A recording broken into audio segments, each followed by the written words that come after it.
Bom dia, terça-feira, 29 de novembro, os santos no purgatório.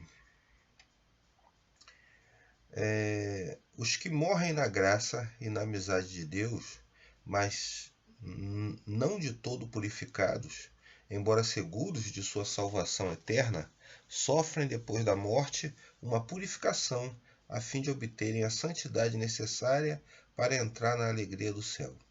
A Igreja recomenda também a esmola, as indulgências e as obras de penitência a favor dos defuntos.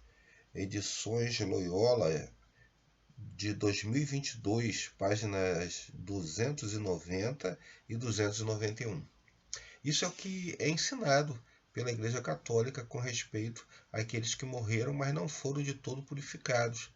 Eles estão no purgatório, né, sendo purgados dos seus pecados, e os que ficam vivos ainda podem fazer alguma coisa, como orações, acender velas e fazer doações e indulgências para que esses mortos, esses defuntos, possam alcançar a graça da salvação ainda.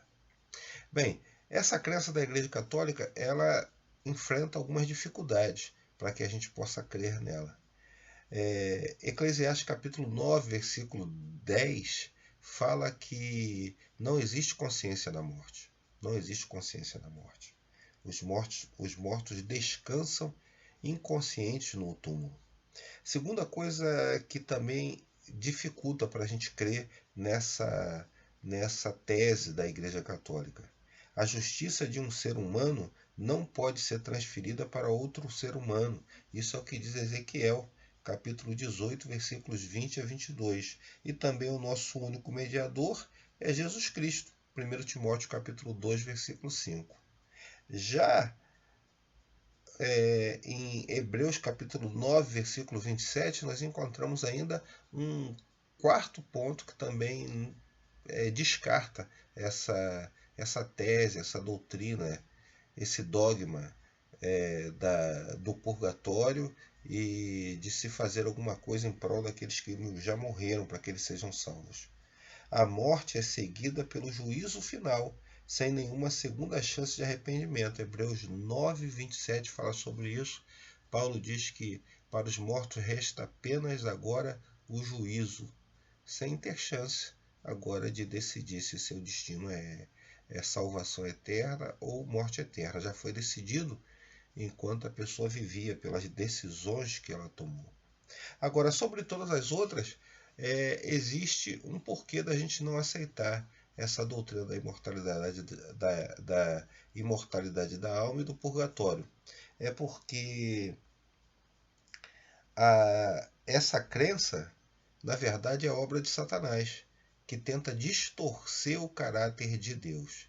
Se existe mesmo purgatório, se as pessoas estão sofrendo para serem salvas e tal, então isso distorce o caráter do próprio Deus. Olha o que está escrito aqui. A obra de Satanás desde sua queda é representar mal o caráter do nosso Pai Celestial. Ele sugeriu o dogma da imortalidade da alma. A ideia de um inferno que queima eternamente foi produção de Satanás. Purgatório é sua invenção. Esses ensinamentos falsificam o caráter de Deus, como se ele devesse ser considerado severo, vingativo e arbitrário e que não exerce o perdão. Então, se nós cremos num inferno de fogo eterno, ou num purgatório onde as pessoas ainda estão crepitando, né, e se purgando para poder ir para o céu, então a gente não crê no Deus de amor, num Deus de misericórdia, e sim em salvação pelas obras, pela sua própria força e, quem sabe, até pelas obras dos outros.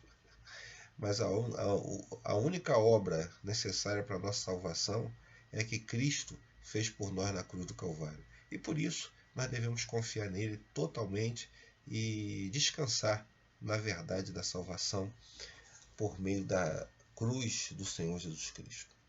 Amados, excelente dia para todos nós. Bom dia. Vamos continuar estudando a lição. Até mais. Tchau, tchau.